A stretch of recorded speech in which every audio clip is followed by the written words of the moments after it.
Good afternoon, everybody. Can folks in the back hear me? Let's get a thumbs up. If at any point you can't, just give me one of these or just shout at me, please. I do not mind. It's okay. I wanted to start. I was just listening to these stories, the stories that you have made possible. And while I'm listening to these stories that Elizabeth and Andre and others are telling, I'm watching some of our relatives hard at work here. So right behind me in this cherry tree, there's pollinators working really hard to create cherries. I'm grateful for cherries. Woo! Thanks. There we go. My fault. All good. And for pollinators. My fault. And I was just looking at some of these things because, this is a place I've only briefly visited once, but it doesn't really matter because I know cherry.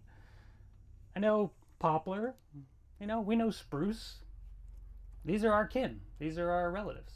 These are who we share space with. That's what it means to live in this region, even just for the summer, is that they are in our bodies, in our souls. Their molecules are constantly moving through us and ours through them. We're literally kind of the same thing. So today, I wanted to share a couple of uplifting stories and a little bit of updates from some things that are going on in this region of the world. And I tend to tell a lot of my stories through birds because I'm kind of really excited about birds pretty much all the time. But to me, the birds wouldn't be there if it wasn't for these places to perch, right? These birds wouldn't be here if there wasn't this woody vegetation and this grassy seed and the soils that support them and the bedrock underneath that gives us somewhere to stand and somewhere to be, right? So all of these things are one. All of these things are just part of this more than human world we live in. So that's the first thing. So it is easy for us to think our world is just a human world. Right? Sometimes it's easy to forget, but we literally contain many species. Right? We literally contain multitudes. And think about all the things that make our lives possible. Think about the first breath you took when you woke up today. The first human who maybe helped you with your day. The first smell through the window of maybe a beach rose. The first bite of food that gave you the fuel to show up here today. All the people and the lands and the soils and the water that made that possible. So I just want to hold something in your mind right now, some gratitude. And I want you to just think about for a second, what is something you're feeling really grateful for? Now I'm going to invite you to turn to someone next to you and go ahead and share that. Please.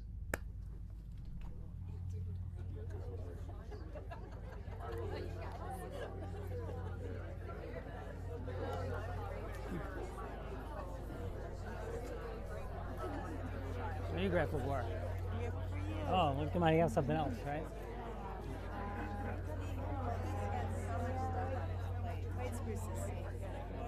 And sorority ladies.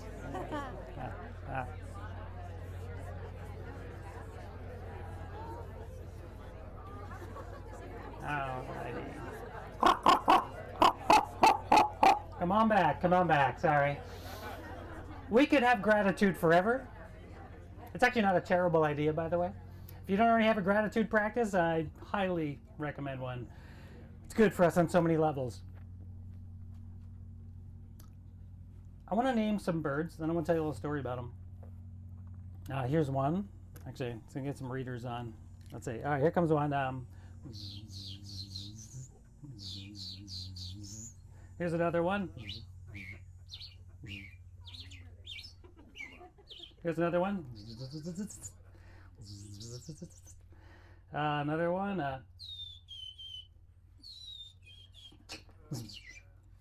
Here's one. And how about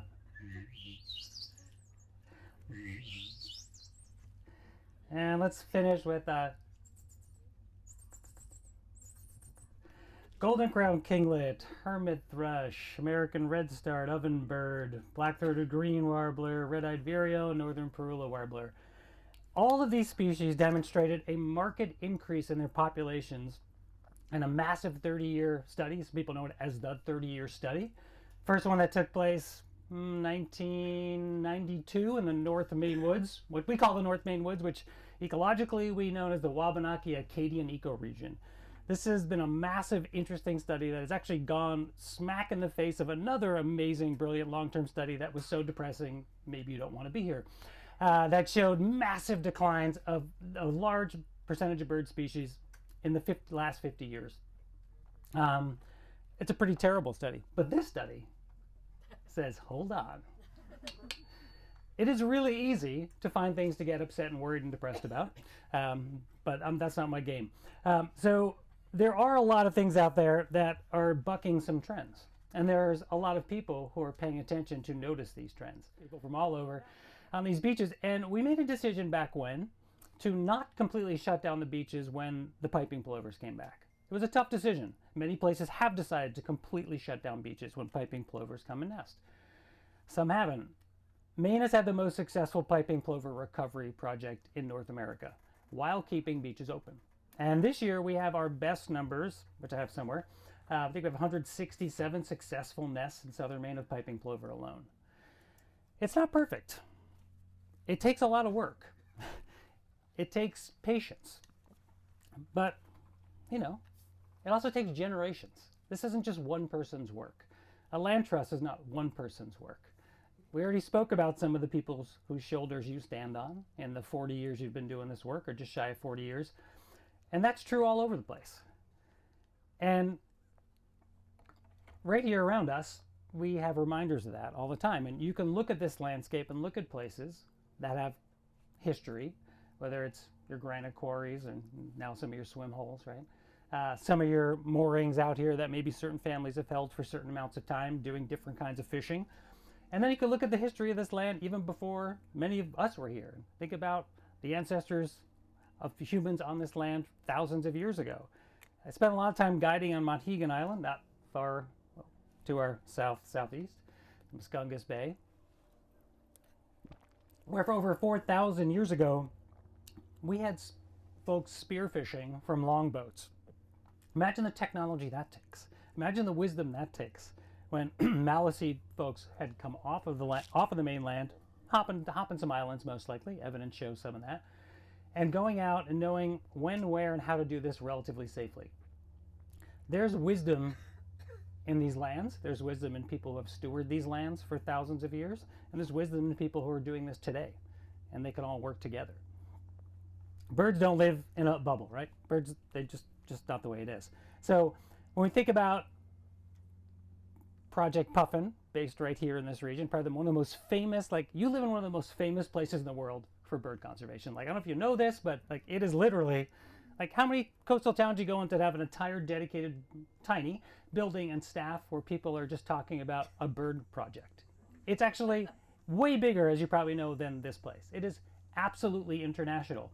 So in case you forgot, or in case it's been a minute, or in case you never heard, let me just name a handful of birds who I cannot mimic because they're in other parts of the world and I haven't practiced them yet, but who have shown successful breeding and recovery efforts because of the technologies, the practices, and really the will of people from this region getting into things like, well, like Steve Kress saying, well, hold on. So Steve Kress started the Maine Puffin Project, and there he was at Hog Island, and he saw a picture on the wall of some puffins on Eastern Egg Rock. He said, well, there were puffins here? How long ago was that? How can we bring them back? That innocent little question. And then, you know, here we are with thousands of birds that have been transplanted from Newfoundland where they're in abundance, and many thousands who have bred successfully in this region because of that question, and then really the hard work it took and all the people to make that happen. So doing things like, what if we painted a bunch of decoys? What if we stuck up a bunch of mirrors? These are social birds. They need to know other birds are there. What if we started playing the sounds of, say, common terns, and that would keep away some of the predators that are killing all these puffins that we're trying to raise? Hey, what if we? And it's all based on the observations of what's happening around them. It's not just all up here. They're taking in with their senses. They're asking questions, and they're kind of figuring this stuff out. Doing things like transplanting, doing things like doing artificial nests. I mean, the amount of work it took to figure out what is a puffin den, really, what kind of a puffin den is going to work. Hand digging in that muck with all that stank, oh yeah, in the middle of summer, month after month, I mean, just like getting rained on, lightning, fear, I mean, all the stuff. Not to mention the food you're eating, lack of showers, all this kind of stuff. Much sacrifice, right? And then thinking about how do we modify this habitat? What was this habitat like in the old journals and the photos we could find? And just looking carefully and paying attention and asking those questions. And caring enough to do something about it. And then making the hard decisions about, well, what are we going to do because there wasn't raccoons here then, we don't think, or what if there were, but they're just killing too many birds? Now we have to make those really challenging ethical decisions. What does predator control look like? What are we valuing more? How are we going to deal with the public when they find out this is happening or this isn't happening? Right? Which we all deal with in land trust too. Not everyone agrees on how land should be utilized. So some of the birds around the world that have had successful increases in breeding and returning to indigenous original colonies because of these methodologies that have been spread and shared through scientific literature and storytelling and conferences and in children's books even. Short-tailed albatross, elegant tern, bone-in petrel, Cassin's auklet. Let's go the big tall albatross, black-backed albatross, European storm petrel, Chinese crested terns, common diving petrel, fairy prion, fluttering shearwater, Caspian tern, there's a look one, common tern, the list keeps going on. These are all birds around the world in many continents who are seeing success and growth and returning to some of their original places that are conserved often and protected and monitored and really enforced in many ways. You can't just be like, oh, we'll build a little island and it'll all go great. No, you have to be out there all the time. You have to learn, or you have to work in tandem with the other species to create the situation that you think is great. And then it changes. It all changes all the time, which we all know. Most of us have a little bit of gray somewhere. And we know that change is the one constant, right? And you can look at a map there in your back room here in the office that talks about sea level rise, which I love because it just thinks in geological time, right? When the only thing on this island 11,000 years ago that was above water was that really high point, what's it called? Tiptoe. I think it was, Tiptoe. Like that was it. It's like just the top, right? So change is constant. We're going to constantly have all sorts of change happening. The rate of change can be disturbing. And we're used to certain things certain ways. We're used to the way things were when we were blank. We're used to the way things are now. Some of those things will stay with us, and some of them will change. And we will lose a lot of them, and we will gain new ones. State of Maine, let's think about, I looked on a list on the wall of some birds that have been here. I saw a black vulture on there. I was like, ooh, there's a new one. That's a bird spreading its range north, right? Even just like a white-breasted nuthatch. 50 years ago, it would have been all red-breasted nuthatch in a region like this. How about a... Who's that one? Maybe I'm not that good, huh? Yeah, someone call it. Tufted titmouse is what I was going for. My bad. Eastern bluebird. Think of their range spread inland and up the coast and overwintering. Red-bellied woodpecker. Right? So all these different species that are always adapting and changing. Even this landscape. I talked about these trees and plants we know because they're here now, but this place was tundra at one point. This place was underwater at another point. Right? This place was emergent tundra at another point. This place was much warmer at another point. So all of these things are in flux, but all we can deal with is what we have now. Right? And here's where the birds really come in. I was about 15 or 16 years old, and I was fortunate enough, I went to a school that was like my mom's dream for me to go to. It was an all-boys private Catholic high school. It was my nightmare. But it was my mother's dream and my mother's sweetheart. So she sent me to the school. I hated it at first. Eventually, I ended up having a lot of time on my hands, and I had to figure out what to do with it. And I met a teacher. So shout out to all the teachers in the house. And this teacher was smart enough to see my energy and what I wanted, what I could do, and he would just give me ask me questions. Right? I'm getting to birds, I promise.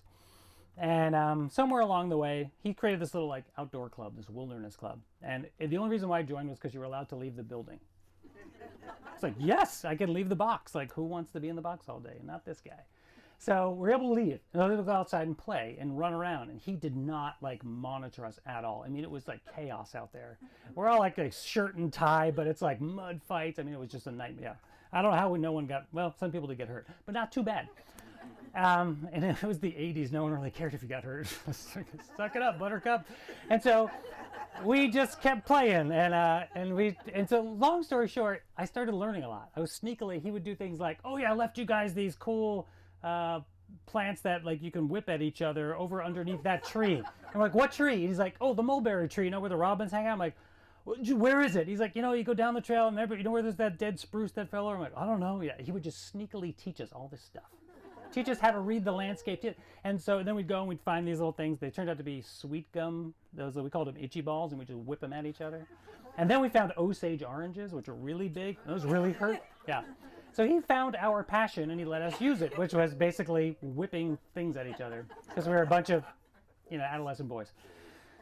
But he's just noticed us also really learn to be quiet because we had to be quiet to sneak up on each other. And then we had to pay attention. And then we had to find things. And somewhere along the lanes, a lot of the guys just went off and did other things. But some of us stuck around more and more. And they're like, hey, you want to go on a camping trip? We're like, cool. Yeah, we just get to do this for 2 days. Great.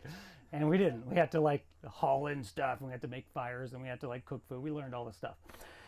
But along the way, he said something like, you know, I heard that sometimes boys at your age could get good enough to go sneak up and touch a deer without it noticing. I was like, what?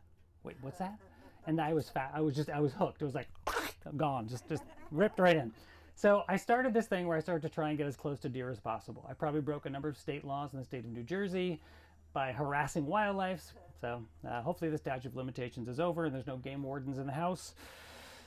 But I chased deer all the time. I was a distance runner too, so I really liked running far and fast. And then I learned that people actually used to sometimes run down animals to eat them. But I wasn't ready to do that. I didn't know anything about hunting, but I had an instinct to get close to deer. I was terrible at it. They would always run away, all the time. And then one day, he asked me, how's that deer thing going? And I said, terrible. And he just said this very small question, which still is in my mind every day. He said, what are the birds telling you? And I looked at him like, I don't know. He was having a moment. It's like, no, I'm trying to get to deer. And he says, well, what are the birds telling you? I was like, nothing. He's like, well, and he walked away. That was it. So then I started going out and I'd be missing, like, wait, they're the birds. What are the birds? And then I started to notice the whole time I was out there, if the deer were over there by that delicious spread of food, and they were usually further away, and they were looking at me, and then they were always looking when I showed up. They always knew I was coming because I was setting off bird alarms the whole time. If it was in the field, it was the flickers, the robins, sometimes mourning doves on the edge. If it was in the forest, it was usually thrushes, sometimes even perched owls I would spook as they moved on. Sometimes it was chipmunks, sometimes it was squirrels, so it wasn't just birds because all animals share a language, in case you didn't know, including us. This is good news, we're all in on it. And everything was getting spooked by my sneaky, intense presence trying to touch a deer. So I had no clue what kind of energy I was putting out there because I wasn't listening to the feedback I was getting from the birds. So somewhere along the line, years and years later, I just realized birds are constantly calling us to attention. And birds are in the now. And birds are here sharing space with us. Most of them are awake when we're awake. Most of them are making noise that we can tune into. And most of them are telling us something really amazing that's happening just outside our awareness. And they're inviting us to be a part of that, I would say. Maybe not specifically you in this moment, but it's happening and you can tune into that. And we do this all the time instinctively. We are all social apes. We are all mammals. Sometimes we forget this. And we're really good at reading cues sometimes. Not all of us, not all the time. But body language, intonation, inflection, speed, volume in our communications. The birds do the same thing. So that robin, when you hear the robin doing that kind of call versus their song, right? Their song, all good. But maybe not so good. And then let's go look. Why is Robin saying? And then we look at Robin's body language. And if Robin is up high on the tip of a spruce, looking this way, and then all of a sudden you notice over here, then there's a blue jay, and then maybe a little further you hear ravens starting to come in, and then ravens swooping and diving, and then you're like, oh, there's an eagle on that tree. Now, eagles don't eat robins. Robins still don't like eagles being around. It's just a thing. It's not all Disney out there, right? Not all the birds, not all the animals get along. Chipmunk does the same thing for us. Do you guys have chipmunks on the island? Yes, no, we have a debate. Yes, okay. Red squirrels? Gray squirrels? Yeah. Oh, wow, y'all got to sort this out. Mammal people, sort it out. Here's the good news. They all are also talking to you. This isn't just birds. The squirrels have special alarms for predators on the ground and predators in the air. So you bird people, you know this, you can find most of your really cool birds, your birds of prey, by listening to what the squirrels are telling you. To listen by what the junco is telling you in the winter on the island here. To listen to what we all know this with the gulls, right? Anyone spends time on the water, all of a sudden all the gulls start circling up, right? They go up and high and high, right? There's usually an eagle around. Sometimes it's the peregrine. Sometimes it's someone else. In the winter, it might be rough-legged hawk. Could be snowy owl out here. They're all talking to us, and we all have an opportunity in every moment to tune into what they're saying. Now, you go up to a puffin colony, it sounds like you're getting attacked by a snore monster, right? I mean, it's just that. It's just bizarre. Yeah. Not the most melodic, beautiful noise. But I want you to think about the first birds you hear singing in the morning. So I know it's not the songiest time of year, but let's wind the clocks back 6 weeks. And think about its first light. Pop out the name, just shout out the name of a bird that's singing at your house. Nice. Wow, so white-throated sparrow. Oh, yeah. Right? Winter wren, forget it, but kind of like a...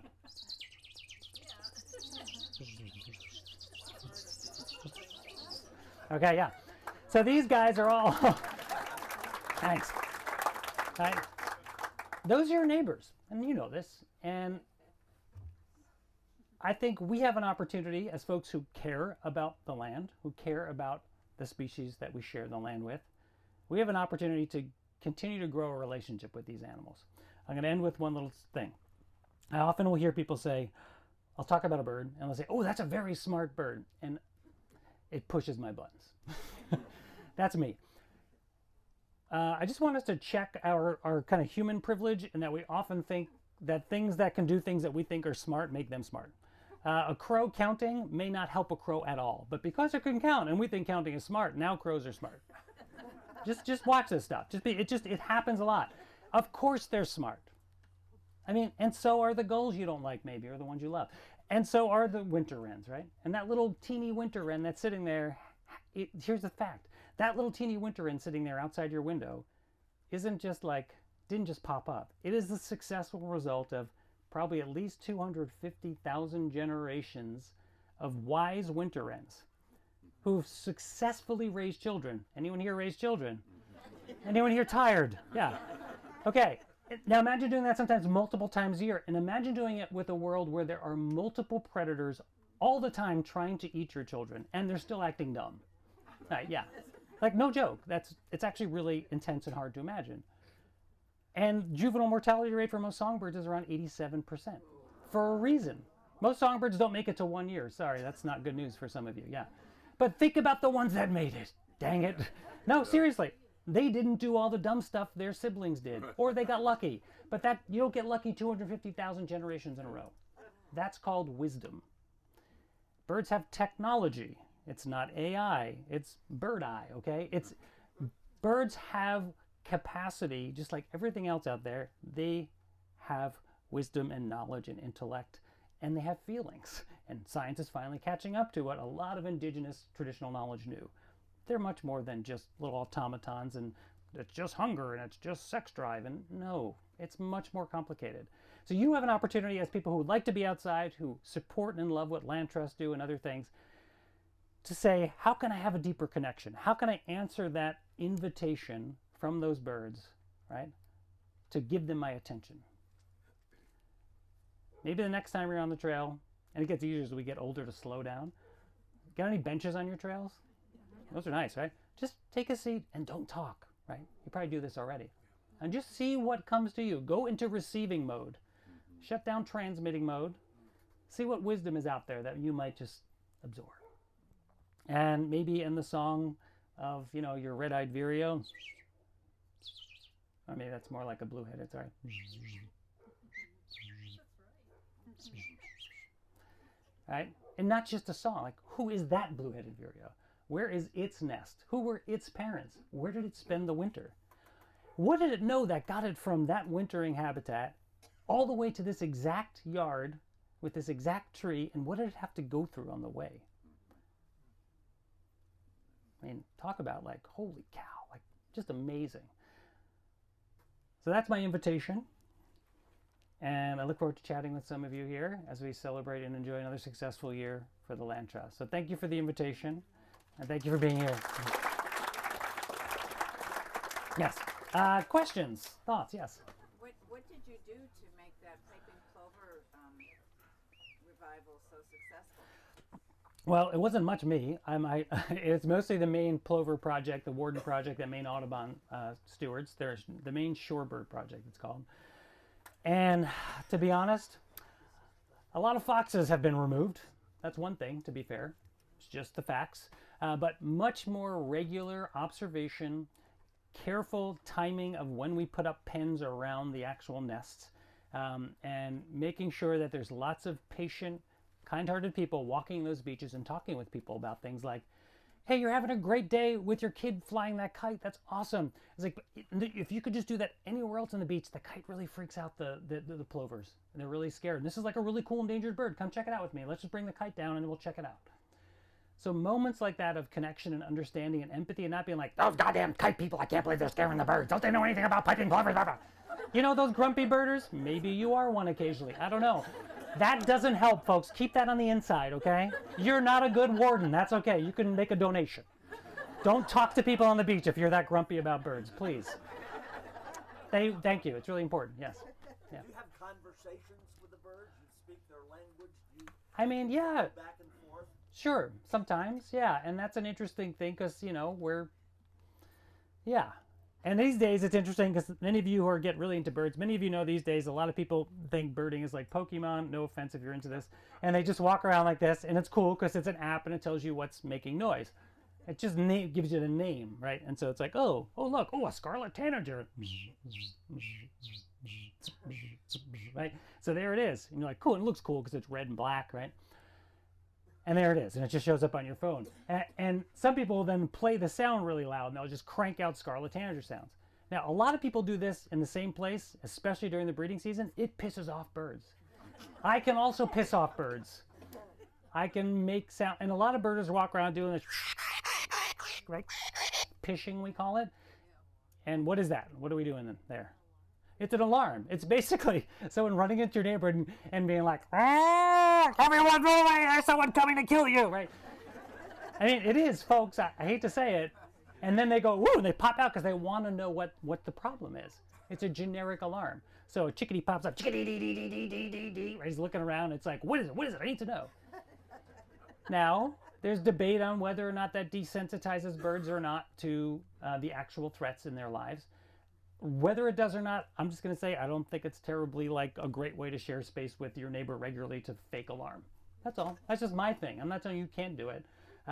So yes, I have conversations with birds sometimes, and I think we're off. I mean, the other thing I think about this is that the birds are already having a conversation that we are like invited to. We can understand it. We don't have to literally like a goldfinch. We can just listen. We can also just watch our body language. If I have to get to that door and there's a mourning dove feeding on the ground right in front of it, if I just put all of this energy that way and start walking towards it, I'm going to scare the crap out of it. It's going to fly away. If I just turn my body this way and I go around the back of the house and use the front door, I've just built a connection and I've built respect and a relationship with that bird. If I do that enough with that exact bird, that bird will get to know me and I can get closer and closer. Many people probably do this. Some people feed birds by hand. Some people know the birds in their yard. You build a relationship by taking it one step at a time. So when I'm having conversations with birds, sometimes they're very friendly and harmonious. Sometimes the bird is angry because I'm making another bird noise or its noise. And so I have to check myself a little bit. And as a bird guide, I have to be really careful too, because people just really want to see birds, but I don't let that. I'm like, too bad. You're gonna have to wait. Like, just wait. We are impatient sometimes, right? And so people want to crank the noise and see the bird now and then move on to the next bird. I'm not into the quantitative birding thing. Over a lifetime, sure, but in a day, let's just slow down and enjoy the birds we have in front of us. Yes? I was totally mesmerized Yeah. especially by your bird sounds. And I'm curious whether you followed some of the forest sonification work, and if you have, what thoughts you have about its usefulness. Yeah, I'm not sure exactly of that language with that. Yeah, so I don't know what is. Recording bird sounds over time. Yeah, yeah. In forests. Yeah. Oh, I think it's fascinating to see what's going on with bioacoustics and what's happening with increasing noises on landscapes and how birds are adjusting to that in certain ways. Yeah, and also what that does for our own, like literally our own well-being, literally our own heart rate and our respirations and our well-being. You know, yeah, just plenty of data catching up there. Yeah. Have you ever tried to make friends with a crow? No. I'm really not interested. I like spying on crows. I like having more of a sneaky uncle relationship with the crows. The same with ravens. So I like to try and watch them in their nest, and they get really upset, and they might spook them, and then I won't come back. Or I just like to kind of try and understand them. I do a lot of hunting too. I sit out in the woods a lot and sneak around a lot. I like being sneaky. And it's fun interacting with crows that way. So yeah, I haven't tried that on, but some people do, and I hear it's amazing and complicated. Yeah. I hear not too many birds here as compared with my family down in the middle of Connecticut. Yeah. In the island of Black Island, it's noisy in the morning with Yeah. birds. Not here. Yeah. So why that is, or There's a lot more resources in Connecticut, financial and otherwise. No. Birds know where the money is. There's so many factors that I would need to ask a lot of questions to answer that question with any valid answers. So the short answer is I'm not sure. Depends on what birds you're used to. And there's also just phenology, time of year.